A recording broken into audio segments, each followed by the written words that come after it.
bahwa saya akan memperjuangkan aspirasi rakyat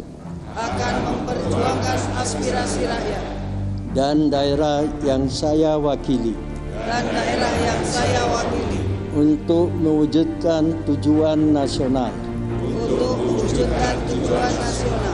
demi kepentingan bangsa dan negara kesatuan Republik Indonesia.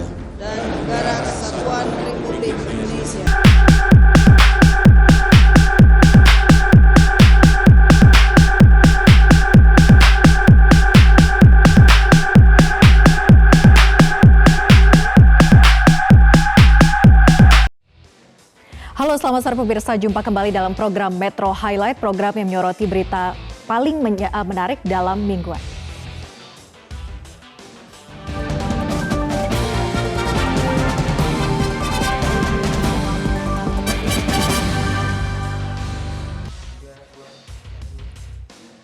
Pemirsa, DPR periode 2014-2019 memulai langkahnya dengan kegaduhan.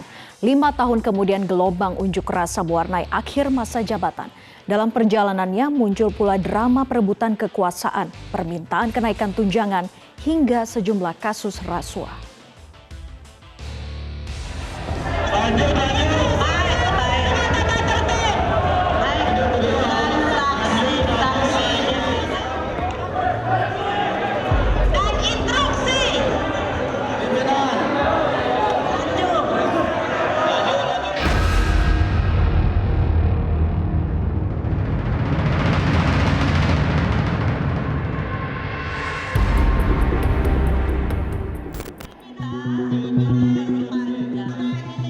DPR masa bakti 2014-2019 memulai langkahnya 5 tahun silam dengan kegaduhan.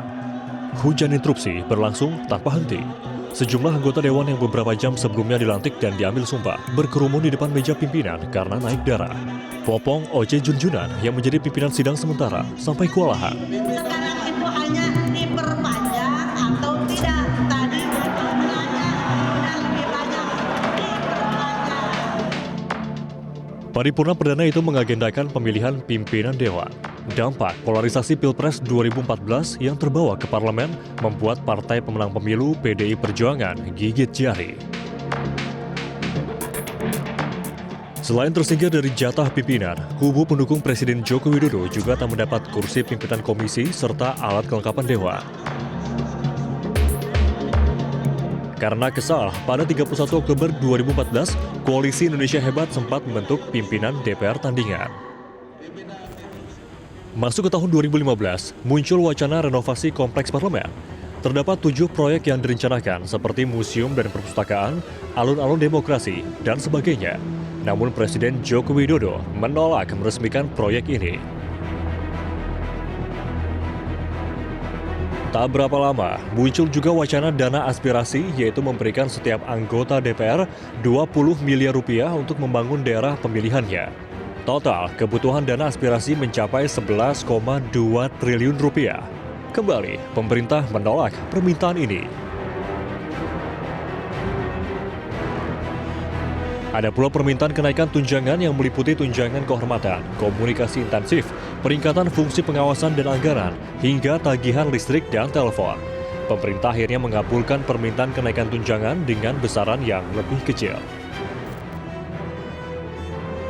Para wakil rakyat yang hadir dalam sidang paripurna terakhir DPR periode 2014-2019 awal pekan ini mungkin merasa lega. Pasalnya mereka menuntaskan masa jabatan di ruang rapat dan bukan di ruang tahanan. Menurut Forum Masyarakat Peduli Parlemen Indonesia atau Formapi, selama 5 tahun terdapat 23 kasus yang melibatkan anggota DPR periode 2014-2019. Sebutlah kasus kuota impor bawang putih yang menjerat anggota Komisi 6 DPR, I. Nyoman Damantra. Angka yang disepakati pada awalnya adalah 3,6 miliar rupiah dan komitmen fee sebesar 1.700 sampai 1.800 dari setiap kilogram bawang putih yang diimpor. Tak hanya anggota biasa yang terjerat kasus korupsi, Setia Novanto saat menjabat Ketua DPR juga diciduk KPK dalam kasus mega korupsi proyek KTP elektronik. menjatuhkan pidana oleh karena itu kepada terdakwa Setia Novanto dengan pidana penjara selama 15 tahun.